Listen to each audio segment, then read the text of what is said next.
Morning class. आज हम हमारे नए टेस्ट पेपर का सॉल्यूशन बनाते हैं। हमारा जो टेस्ट फॉर्म नंबर है वो हमारे पास है 024902। ये हमारे पास क्या है, एसएससी जीडी की टेस्ट सीरीज है जिसमें मैथ्स के पूरे 20 क्वेश्चंस हैं। तो आज हम इन 20 क्वेश्चंस का एनालाइज करते हैं। चलिए करते हैं आज के पेपर को स्टार्ट। आज के पहले क्वेश्चन से। पहला क्वेश्चन ये रहा हमारी स्क्रीन पर। 10 रुपए पर केजी वाली चाय को 15 रुपए पर केजी वाली चाय के साथ किस अनुपात में मिलाया जाए ताकि रिजल्टेंट मिक्सचर का रेट क्या हो जाए, 12 रुपए per KG. In what ratio must tea would be rupees 10 rupees per KG be mix with tea of 15 rupees.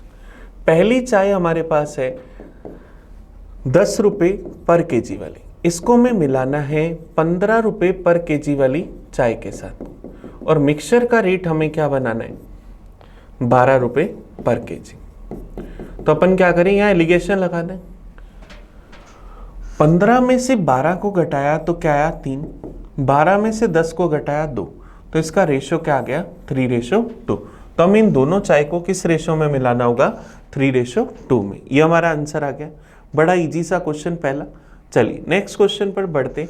42 number पर। दो बेलनों के आयतनों का अनुपात 13:1 है। उनकी हाइट का रेशियो 13:9 है। दूसरे बेलन के बेस का एरिया 154 है। तो पहले बेलन की रेडियस बतानी है कि क्या होगी। हमारे पास दो सिलेंडर्स हैं। इन दोनों सिलेंडर के वॉल्यूम का रेशियो हम लोगों को क्या दे रखा है, 13:1, और इनकी हाइट का रेशियो क्या दे रखा है, 13:9। सेकंड के बेस का एरिया 154 सेंटीमीटर स्क्वायर है। तो पहले की रेडियस हमें बतानी है कि क्या होगी।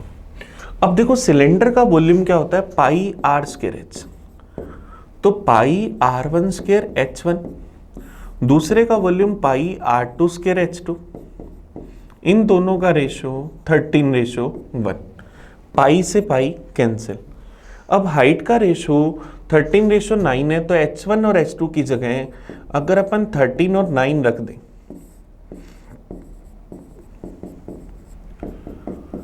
तो ये 13 से 13 कट जाएगा। तो मेरे पास r1 और r2 के स्क्वायर का रेशियो क्या जाएगा, 9:1। तो दोनों की रेडियस का रेशियो क्या जाएगा, 3:1। अब दोनों की रेडियस का 3:1। दूसरे वाले के बेस का एरिया 154 है। बेस का एरिया क्या होता है, पाई आर स्क्वायर। दूसरे वाले का है तो पाई r2 स्क्वायर की वैल्यू 154। तो यहां से अगर अपन देखें r2 की वैल्यू क्या होगी, 7, क्योंकि 7 से ही हमारे पास एरिया क्या आता है, 154। तो दूसरे की रेडियस अगर 7 है तो पहले की रेडियस 3 गुना, तो क्या जाएगी, 21। तो हमारा आंसर क्या जाएगा, ऑप्शन बी। ये हमारा आंसर आ जाएगा। आप चाहें तो इसको सोल्व करके भी R2 का मान निकाल सकते हैं। पाई की वैल्यू 22/7 इंटू R2 का स्क्वायर बराबर 154। 22 से क्या, 7 बार, 7 × 7 49। R2 स्क्वायर 49, तो R2 क्या आया, 7। तो दूसरे की रेडियस 7, तो पहले वाले की 3 गुना 21 सेंटीमीटर। ये हमारा आंसर आ गया क्वेश्चन 42 का। चलिए नेक्स्ट क्वेश्चन 43 की ओर बढ़ते। Mohit and Rohit undertake a work for ₹2200। Mohit alone can do it in 10 days. Rohit alone can do the same work in 12 days.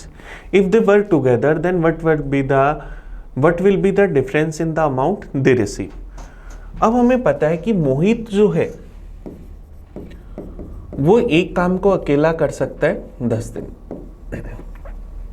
Rohit जो है वो इसी काम को कर सकता है 12 दिन। मोहित और रोहित ने दोनों में 2200 रुपए में किसी काम को करने का कॉन्ट्रैक्ट लिया, और हमें कह रहा है कि यदि वे साथ मिलकर काम करें तो उनको जो अमाउंट मिलेगी उसका डिफरेंस बताना है कि क्या होगा। तो सबसे पहला काम टोटल वर्क निकाला। टोटल वर्क क्या जाएगा, 60। मोहित की एफिशिएंसी 6, रोहित की एफिशिएंसी 5। अब दोनों की टोटल एफिशिएंसी 11। दोनों मिलकर काम को करेंगे 60/11 दिन। दोनों के काम करने का टाइम सेम है।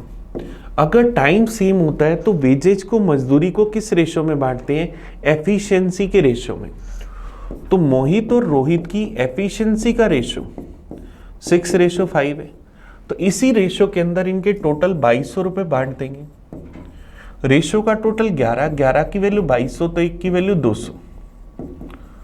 तो मोहित को मिले 6 दूनी 1200 रुपये, रोहित को मिले 1000 रुपये। तो 1200 रुपये और 1000 रुपये का अंतर 200 रुपये। तो दोनों की मजदूरी में डिफरेंस कितना आया? 200 रुपये का। हमारा आंसर आ जाएगा ऑप्शन बी। ये हमारा आंसर आ गया। ये हमारे पास हमारे टॉपिक टाइम एंड वर्क का क्वेश्चन है। चलिए नेक्स्ट क्वेश्चन की ओर बढ़ते हैं, 44 की ओर। एक पुरुष ने एक संख्या का 5/8 के स्थान पर 8/5 से गुना किया, तो गणना में त्रुटि का परसेंटेज बताना है कि क्या होगा। A man multiply A number by 8/5 instant of 5/8। What is the percentage error in the calculation? 5/8 और 8/5 के हिसाब से ये दोनों नंबर 8 और 5 का मल्टीप्लाई हम हमारा नंबर मान लेते हैं 40। हमारा नंबर क्या था? 40। हमें क्या करना था? उसका 5/8 से गुना करना था। तो हमने 40 का अगर 5/8 निकालते तो क्या आता? 25। लेकिन हमने गलती से 40 का क्या निकाल दिया? 8/5। तो क्या आ गया हमारे पास? जैसे हमने 8/5 निकाला तो हमारे पास क्या गया? 64। आना चाहिए था 25, निकाल दिया 64। तो हमने कितना ज्यादा आंसर निकाल दिया? हमने आंसर ज्यादा निकाल दिया। 64 और 25 का अगर अपन डिफरेंस कर लें तो 39 ज्यादा निकाला। किससे ज्यादा निकाला? 25 से। परसेंटेज में चाहिए, इंटू करा 100% से। 25 से क्या? 4 बार, तो ये क्या आ जाएगा? 156%। तो हमने कितने परसेंट की गलती कर दी? 156% की। ये हमारा आंसर आ जाएगा ऑप्शन सी। ऑप्शन सी इसका सही आंसर आ जाएगा। चलिए नेक्स्ट क्वेश्चन की ओर बढ़ते हैं, 45 की ओर। 2 साल पहले x और y की एज का रेशो 7:5 था। 2 साल बाद इनकी एज का रेशो 9:7 हो गया। तो हमें y की प्रेजेंट एज बतानी कि कितनी है। दो लोग हैं हमारे पास x और y। 2 साल पहले इनकी एज का जो रेशो था वो हमारे पास क्या था? 7:5। आज से 2 साल बाद इनकी एज का रेशो क्या हो जाएगा? 9:7। 2 साल पहले से 2 साल बाद में डिफरेंस कितने साल का? 4 साल का। ये रेशो में 7 से 9 हुए तो कितना बढ़े? 2। ये 5 से 7 हुए तो कितना बढ़े? 2। हम कह रहे हैं 2 बढ़ रहा है और वो कितने साल बढ़ा रहा है? 4 साल। 2 की वैल्यू 4 साल तो 1 की वैल्यू 2 साल। 1 की वैल्यू 2 साल, तो 2 साल पहले y कितने साल का था? 5 दूनी 10 साल का। 2 साल पहले 10 साल का था तो आज कितने का हुआ? 12 साल का।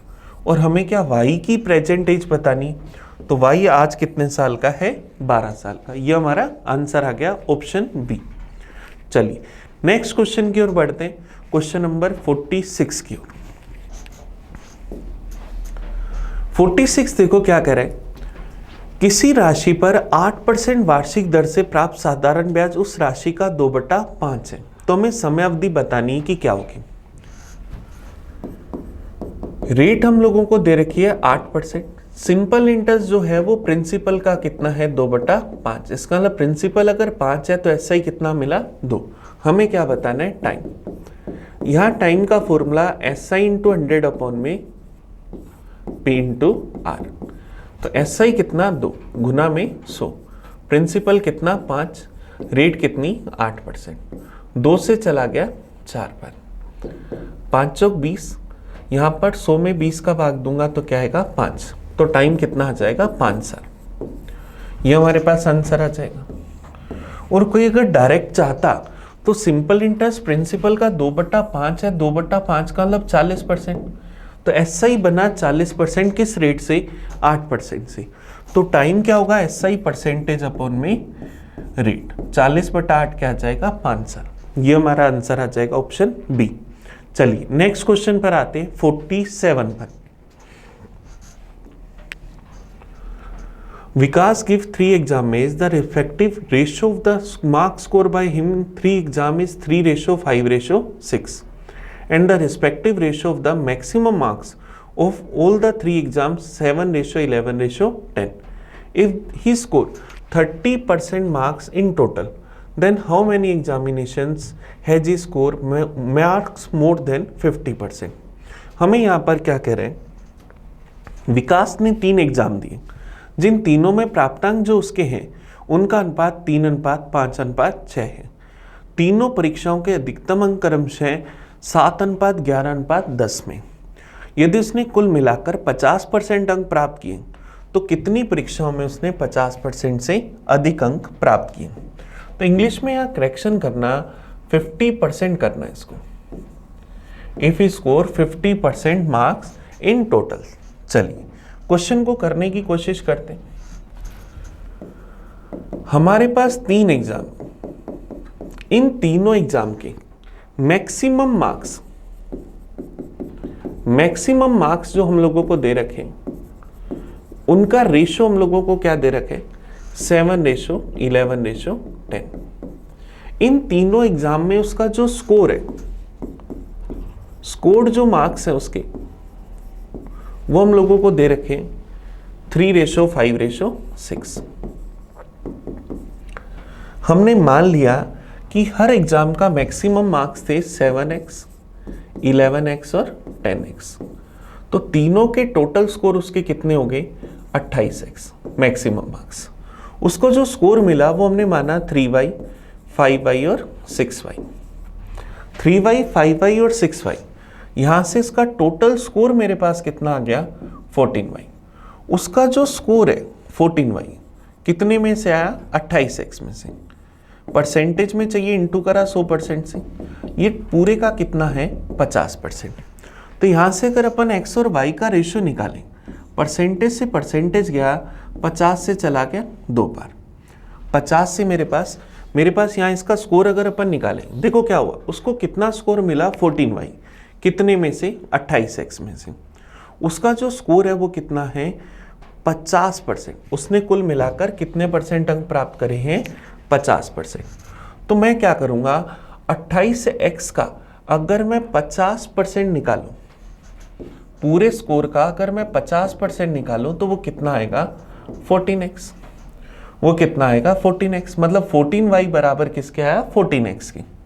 तो यहां से x और y के आगे बराबर, मतलब x और y हम कुछ भी मान सकते हैं, x और y बराबर मानने हैं, बस इतना सा ध्यान रखना है। तो अगर मैं सबको 10 के मल्टीपल में मान लूं कि उसके तीनों सब्जेक्ट के टोटल स्कोर 70, 110 और 100 थे, उसने नंबर लाया 30, 50 और 60, तो हमें बताना है कितने एग्जाम में उसका स्कोर 50% से अधिक था। तो सिर्फ 100 में से 60 नंबर 60% बने, बाकी सब क्या है, 50% से कम। तो सिर्फ और सिर्फ क्या हुआ, एक ही एग्जाम में उसने 50% से अधिक स्कोर करा। ये हमारा आंसर आ जाएगा। चलिए, तो अब देखो हमें इंग्लिश में ये जरूर करेक्शन करना है यहाँ पर 50%, तभी हमारा सही आंसर आएगा। चलिए नेक्स्ट क्वेश्चन पर बढ़ते हैं, 48 पर। एक गिलास का विक्रय मूल्य 1287 रुपये, यदि हानि 22% है तो विक्रय मूल्य अगर 1848 हो तो लाभ प्रतिशत बताना है कि क्या होगा। प्रॉफिट या लॉस हमेशा किस पर होता है, कॉस्ट प्राइस पर।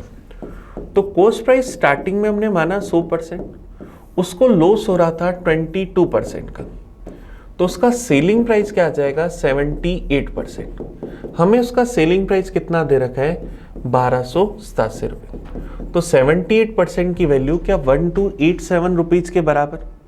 हमें बताना है कि इसका सेलिंग प्राइस अगर 1848 रुपये, तो उसे कितने परसेंट का प्रॉफिट हुआ। तो सबसे पहले यहाँ से अगर कॉस्ट प्राइस निकालें, 1287 रुपये वैल्यू है, 78% की वैल्यू हमें किसकी चाहिए, 100% की। परसेंटेज से परसेंटेज क्या, अगर अपन इसको क्या करें, 3 से काट दें, 3 दूनी 6, बच जाएगा, चला जाएगा 6 बार, 4 बार क्या, फिर चला जाएगा 2 बार, 27, फिर चला जाएगा 9 बार।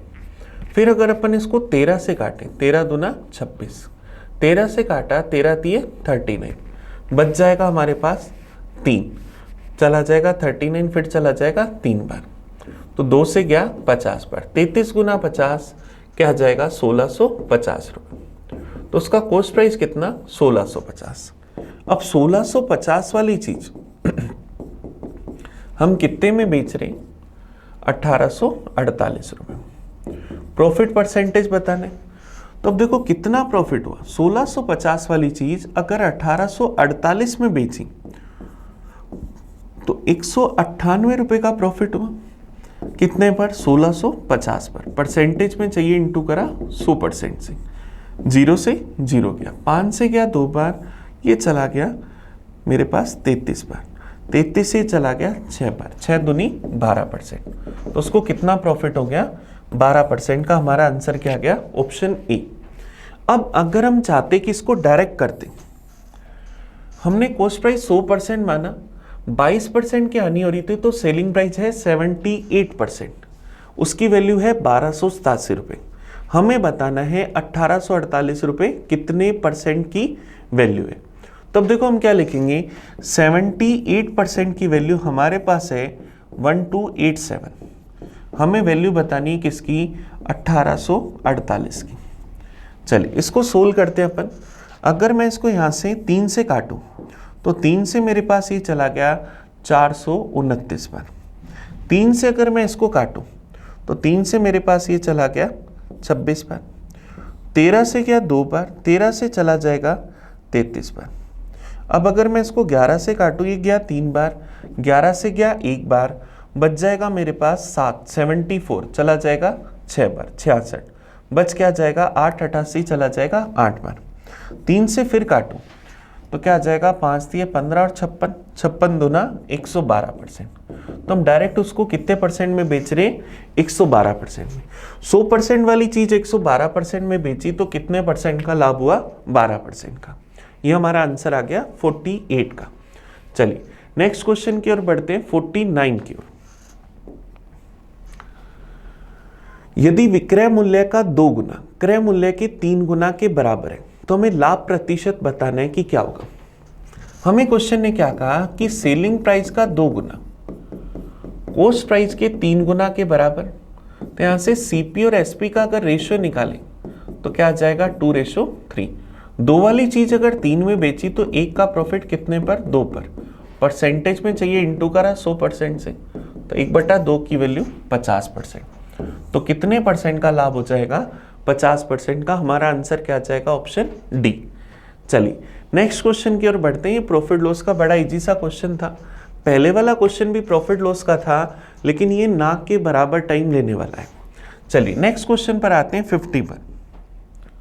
देखिए 50 हमारे पास क्या है डीआई का क्वेश्चन।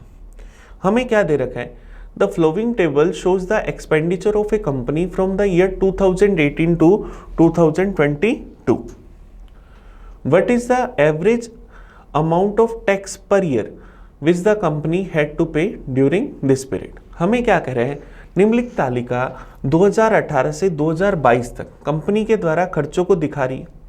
इस अवधि के दौरान कंपनी के द्वारा प्रतिवर्ष भुगतान किए गए कर का औसत बताना है कि क्या होगा। टैक्सेस जो उसने पे करे हमें उसका एवरेज फाइंड करना है, और ये सबका हमें बता रखा है।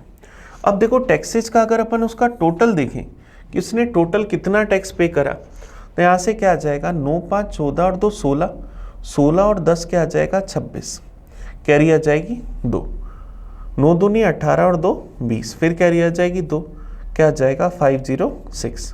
उसने टोटल कितना टैक्स पे करा 506 लाख। कितना टैक्स पे करा 506 लाख। अब हमें एवरेज बताना है, तो टोटल कितने सालों का टैक्स है ये 5 सालों का, तो एवरेज क्या हो जाएगा 506 बटा में 5, तो क्या आ जाएगा 101.2। तो आंसर क्या आ जाएगा ऑप्शन बी। तो एवरेज उसने कितना टैक्स पे करा 101.2, ये हमारे पास है। हमने सिर्फ और सिर्फ इनका टोटल करा।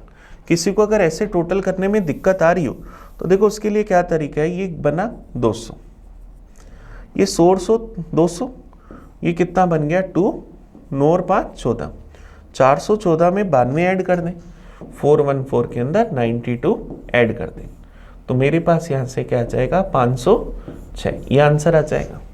चलिए नेक्स्ट क्वेश्चन की ओर बढ़ते हैं। Question number 51। 1080 रुपए पर 48% का सिंगल डिस्काउंट दिया गया। यदि 25% और 20% के दो कंटिन्यू डिस्काउंट दिए जाते तो दोनों विक्रय मूल्य के बीच में कितना अंतर होता। अब देखो, अगर हम क्या करें 25% और 20% डिस्काउंट, इन दोनों का अगर नेट डिस्काउंट निकालें, नेट डिस्काउंट के फॉर्मूले में अगर अपन वैल्यू रख दें तो क्या आ जाएगा 25 प्लस 20 माइनस में 25 इंटू 20/100। तो 25 प्लस 20 क्या बनेगा 45। ये चला जाएगा 4 बार 20/4 5, तो क्या आएगा 40। इसका मतलब या तो मुझ पर 48% का सिंगल डिस्काउंट दे सकते हैं या इन दोनों का मिलाकर डिस्काउंट बना 40%। तो दोनों डिस्काउंट के बीच में 48% और 40% दोनों के बीच में डिफरेंस कितना आया 8% का।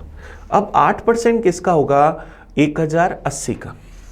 तो 1080 का अगर अपन 8% निकालें तो ये दोनों विक्रय मूल्य का अंतर आ जाएगा। 1080 गुना 8% हटाया बटा में 100, 0 से 0 कट गया। 108 को अगर 8 से गुना करूं तो 864 बटा 10, तो क्या आ जाएगा 86.4 रुपीज। तो दोनों सेलिंग प्राइस के बीच में डिफरेंस कितना आएगा 86.4 रुपीज का। यह हमारा आंसर आ जाएगा ऑप्शन डी। चलिए नेक्स्ट क्वेश्चन की ओर बढ़ते हैं 52 की ओर। यदि समय अवधि को 5 वर्ष बढ़ा दिया जाए तो 6000 रुपए की राशि का साधारण ब्याज 3600 रुपए बढ़ जाता है, तो ब्याज की दर बतानी है कि क्या होगी। टाइम को हमने चेंज करा 5 ईयर से, प्रिंसिपल हमारे पास 6000 रुपए, एसआई कितने रुपए बढ़ गया 3600 रुपए। तो हम लोगों को यहां से क्या करना है रेट बतानी है। तो अब रेट का फॉर्मूला क्या होता है एसआई इंटू 100/में पी इंटू टी। चेंज करा टाइम को इसलिए चेंज आ गया एसआई में। एसआई का चेंज 3600 रुपए गुना में 100, प्रिंसिपल 6000, टाइम का चेंज 5 साल। 3 0 से 3 0 कैंसिल कर दें, 5 से गया 2 बार, 6 से चला गया 6 बार, 6 दूनी 12। तो ब्याज की दर कितनी आ गई 12%। हमारा आंसर क्या आ जाएगा ऑप्शन बी। ऑप्शन बी इसका सही आंसर आ जाएगा। चलिए नेक्स्ट क्वेश्चन की ओर चलते हैं। ये एसआई का क्वेश्चन था। नेक्स्ट क्वेश्चन देखते हैं 53। 12, 24 और 36 के एलसीएम और एचसीएफ का रेशियो बताना है कि क्या होगा। 3 नंबर से 12, 24 और 36।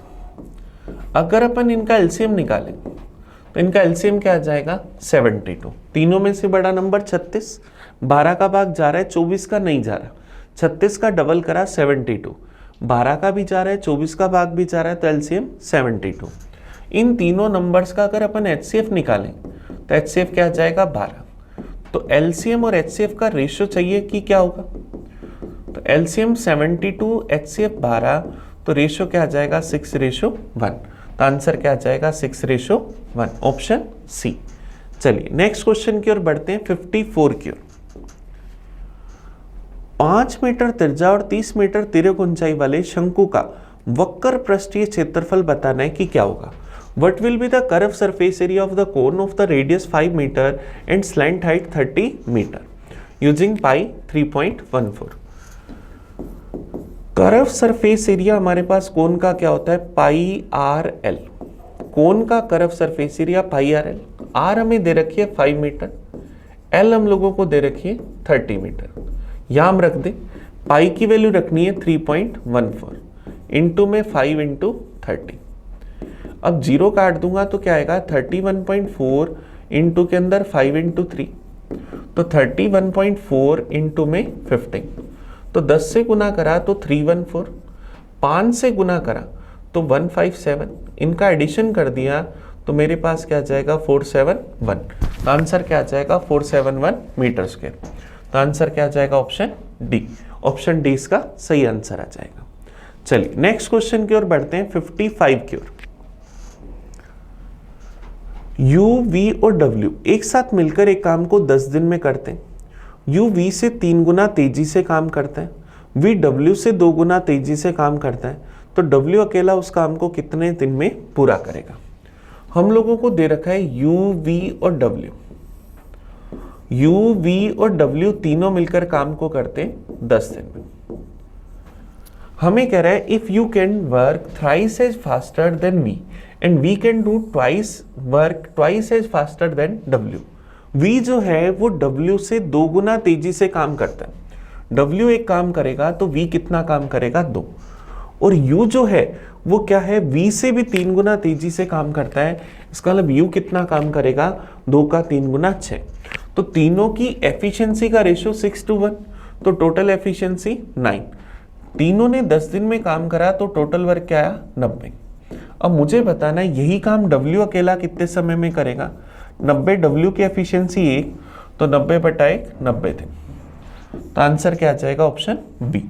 W इस काम को कितने दिन में कर सकता है, 90 डेज में। चलिए नेक्स्ट क्वेश्चन की ओर बढ़ते हैं, 56 की ओर।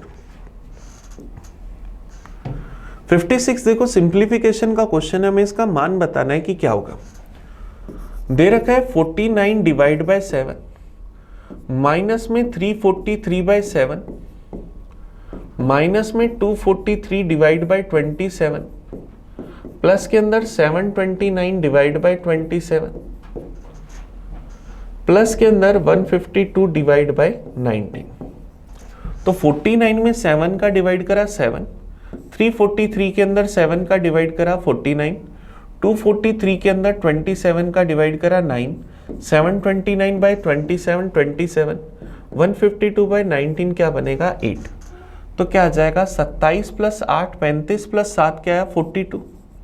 माइनस में क्या आ जाएगा, 58। तो क्या आ जाएगा, माइनस का 16। तो आंसर क्या आ जाएगा, ऑप्शन ए। ऑप्शन ए इसका सही आंसर आ जाएगा। चलिए नेक्स्ट क्वेश्चन देखते हैं, 57 नंबर। छात्रों के एक समूह का औसत भार 42 kg है। 48 kg भार वाला एक व्यक्ति, एक छात्र समूह छोड़ देता है और 44 kg वाला एक अन्य इसमें शामिल हो जाता है। यदि नया औसत भार 41.6 kg हो जाता है तो समूह में कितने स्टूडेंट हैं, हमें ये बताना है। अब देखो क्या हुआ, 48 kg वाला गया और उसके स्थान पर 44 kg वाला आ गया, तो मतलब टोटल भार कितना कम हुआ, 4 kg। जबकि एवरेज 42 से 41.6 हो गया, तो एवरेज कितना कम हुआ, 0.4। 4 kg टोटल कम हुआ, एवरेज 0.4 कम हुआ। इसका मतलब नंबर ऑफ स्टूडेंट कितने हैं, 10। ये हमारा आंसर आ गया। हमने 48 वाले को भेजा और 44 वाला आया, तो टोटल 4 kg कम, एवरेज 42 से 41.6 हुआ तो 0.4 kg कम। तो 4/0.4 मतलब कितने स्टूडेंट हैं, 10। चलिए नेक्स्ट क्वेश्चन देखते हैं, 58 नंबर। 58 देखो सिंप्लीफिकेशन का क्वेश्चन है। 96/2 डिवाइड के अंदर 24 प्लस में 92 डिवाइड में 10 × 10। 96/2 को सोल्व करूंगा तो 192 डिवाइड में 24 प्लस 92 अपॉन में 10 × 10 क्या बनेगा, 100। 192 में अगर 24 का भाग दूं तो क्या आया, 8। 8 + 92 अपॉन में 100, तो 100/100 क्या बन जाएगा, आंसर आ जाएगा 1। ऑप्शन ए हमारा सही आंसर आ जाएगा। चलिए नेक्स्ट देखते हैं, 59 नंबर। 59 नंबर देखो हमें क्या कह रहे हैं, which of the following statement is correct. हमें क्या दे रखा है, the pie chart given below shows the saving of 7 companies in year. The total saving of all these companies are 12,000. The saving of a particular company is shown as the percentage of total saving of all these 7 companies. ये हमें 7 कंपनियों के लिए दिखा रखा है कि दिया गया वार्तालेख एक वर्ष में 7 कंपनियों के द्वारा की गई बचत को दर्शाता है। इन सभी कंपनियों की टोटल बचत 12,000 है। इनमें से किसी एक विशिष्ट कंपनी की बचत इन सभी 7 कंपनियों की कुल बचत के प्रतिशत के रूप में दिखाई गई। विच of the following statement is correct. हमें बताना है निम्नलिखित में से कौन सा कथन सही है। क्यू की बचत और यू की बचत के बीच का अनुपात 8:9 है। क्यू की बचत 18, यू की बचत हमारे पास 16। तो 18 और 16 का अगर अपन रेशो निकालें तो क्या आ जाएगा, 9:8। रेशो उल्टा लिखा हुआ है। The ratio of saving of Q to the saving of U are 8:9 नहीं है, तो पहला आंसर गलत हो गया। त्रिज्याखंड R द्वारा बनने वाला केंद्रीय कोण 36 डिग्री है। R की अगर बात करें तो R कितना है 10%। 360 डिग्री की वैल्यू 100% होती है, तो 10% की वैल्यू कितनी होगी 36 डिग्री। तो बिल्कुल दूसरा सही है। P की बचत S की बचत का 60% है, S की बचत है 20%। 20 का अगर मैं 60% निकालूं तो क्या आएगा 12। तो S की बचत का 60% है। The saving of P is 60% of the saving of S। तीसरा भी बिल्कुल सही है। तो कौन सा कथन सही है, दूसरा और तीसरा? तो आंसर क्या आ जाएगा, ऑप्शन ए। ऑप्शन ए इसका सही आंसर आ जाएगा। नेक्स्ट देखते हैं क्वेश्चन नंबर 60, हमारे पेपर का लास्ट क्वेश्चन। कह रहे ए train start at 3 p.m. from Mumbai and move towards Ahmedabad at the speed of 20 km/h. Another train start from Ahmedabad at 8 p.m. and move toward Mumbai at the speed of 60 km/h. If the distance between Mumbai and Ahmedabad is 600 km, then at what time both the train will meet? हमें कह रहा है एक train चली मुंबई से शाम को 3 बजे अहमदाबाद के लिए 20 km/h की स्पीड से। दूसरी ट्रेन हमें कह रहा है कि अहमदाबाद से चली शाम को 8 बजे 60 km/h की स्पीड से। मुंबई से अहमदाबाद के बीच की दूरी 600 किलोमीटर। हमें बताना ये दोनों ट्रेनें किस समय मिलेंगी। मिलने का टाइम होगा relative distance upon relative speed. Relative distance कब निकाले, जब दोनों के चलने का टाइम सेम हो। तो 3 बजे वाली ट्रेन को 8 बजे तक चला दे तो कितने घंटे चलाएं, 5 घंटे। 20 की स्पीड में 5 घंटे चलेगी 100 किलोमीटर। 600 में से 100 चल लिया तो दूरी कितनी बची, 500। तो रिलेटिव डिस्टेंस 500। रिलेटिव स्पीड दोनों अपोजिट डायरेक्शन में चल रही है, तो दोनों की स्पीड का टोटल 60 + 20 80। तो 80 की स्पीड से 500 किलोमीटर दूरी चलनी है, तो टाइम क्या आ जाएगा, 0 से 0 कैंसिल, 50/8 या 25/4, या क्या कह सकते हैं 6 से 1/4 घंटे। इसका मतलब 6 घंटे और 15 मिनट। 6 घंटे 15 मिनट कितने बजे के बाद में, 8 बजे के बाद में। तो 8 बजे में अगर 6 घंटे 15 मिनट जोड़ दें तो 8 और 6 14, 15 मतलब सुबह के 2:15। तो दोनों ट्रेनें 2:15 पर अर्ली इन द मॉर्निंग मतलब मिडनाइट का 2:15 AM पर मिल जाएंगे। ये हमारा आंसर आ जाएगा। तो ऑप्शन क्या आ जाएगा, डी। मिलने का टाइम चाहिए था, तो टाइम बराबर relative distance upon relative speed होता है। यही हमारे पास फॉर्मूला यूज करते हैं। चलिए, तो आज के पेपर के हमने पूरे 20 क्वेश्चंस का एनालाइज करा। आप इस वीडियो को अच्छे से देखना। आपको कहीं भी कोई डाउट हो, कोई परेशानी आए तो मुझे कमेंट करके बताना। हम मिलेंगे नए पेपर में नए सॉल्यूशन के साथ। तब तक थैंक यू। आपका अपना प्रिंस।